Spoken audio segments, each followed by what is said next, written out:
দর্শক মন্ডলী আসসালামু আলাইকুম। আমি এখন আছি গাইবান্ধা জেলার বালুশিঘাটে, অর্থাৎ বালুশিঘাটের নদীর ওই পার থেকে এই পারে যে চরটা আছে, এই চরে একটা গ্রাম আছে, সেই গ্রামটার নাম হচ্ছে রসুলপুর। তো সেই রসুলপুর গ্রামে আসলাম এবং সেই রসুলপুর গ্রামের চিত্রটা দেখেন।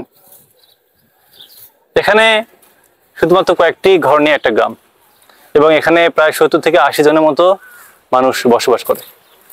সব থেকে বড় প্রবলেমটা হচ্ছে যে এই চরের চতুর্দিক দিয়ে পানি, মানুষের যাওয়া আসার রাস্তা সমস্যা থেকে শুরু করে এখানকার শিক্ষা ব্যবস্থা, এরপর কোনো মানুষ যদি অসুস্থ হয়ে যায় তার যে চিকিৎসা অবস্থা, এখান থেকে কেউ যদি অসুস্থ হয়ে যায় তাকে শহরে যেতে হবে গাইবান্ধা, যেখানে যেতে প্রায় 1 থেকে 2 ঘন্টা সময় লাগে। আর বুঝতে পারছেন যে যেখানে যোগাযোগ ব্যবস্থা, চিকিৎসা, শিক্ষা ব্যবস্থা অবস্থা খারাপ, সেখানে অন্যান্য অর্থনৈতিক সামাজিক দিক দিয়ে তারা কতটা পিছিয়ে আছে। তো এ হচ্ছে রসুলপুর গ্রাম।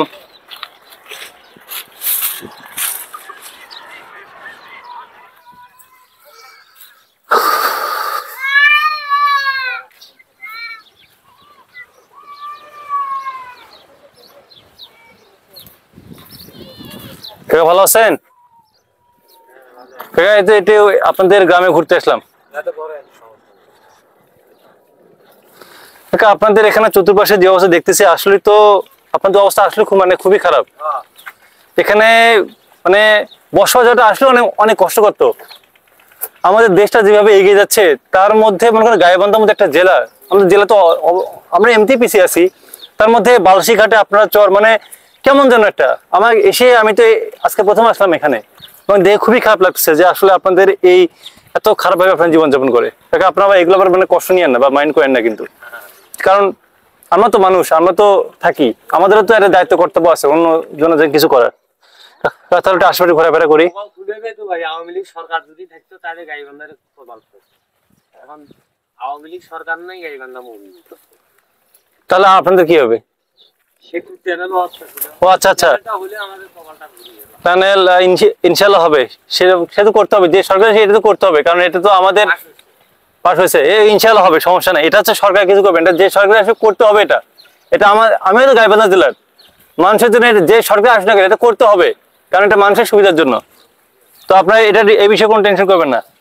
তো এই যে দেখুন, এটা হচ্ছে রসুলপুর গ্রাম। তো দেখতে পাচ্ছেন যে আসলে এখানকার বাড়ি ঘরগুলো কেমন, খুব সাধারণ টিনের খড়কুটো দিয়ে এখানকার বাড়িঘর।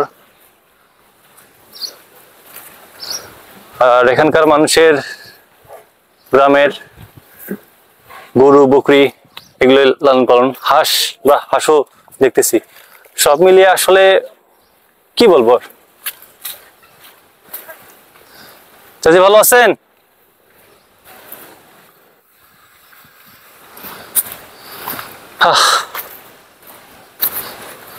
তো এই যে দেখুন গ্রাম শেষ, এখন এই পাশে শুধু জমি এবং জমি চর, আর এই চরগুলোতে মানুষ বিভিন্ন আবাদপাতি করে।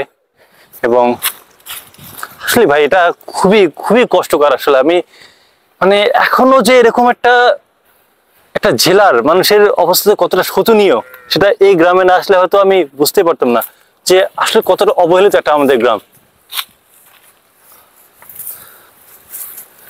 তো মানুষের সব দিক দিয়ে এই এলাকার মানুষ পিছিয়ে আছে, সব দিক দিয়ে।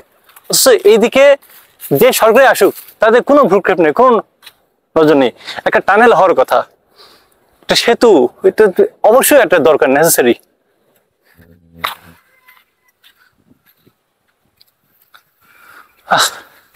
দেখুন আসলে এখানকার মানুষ কত কষ্ট করে যে জীবনযাপন যে করে। ওই পাশে হয়তো একটা গ্রামের মতো দেখতেছি, তো ভালোই লাগতেছে। আসলে আমার ভালো লাগতেছে ঘোরাঘুরি করে, কিন্তু এই ধরনের মানুষগুলো তাদের কি হবে?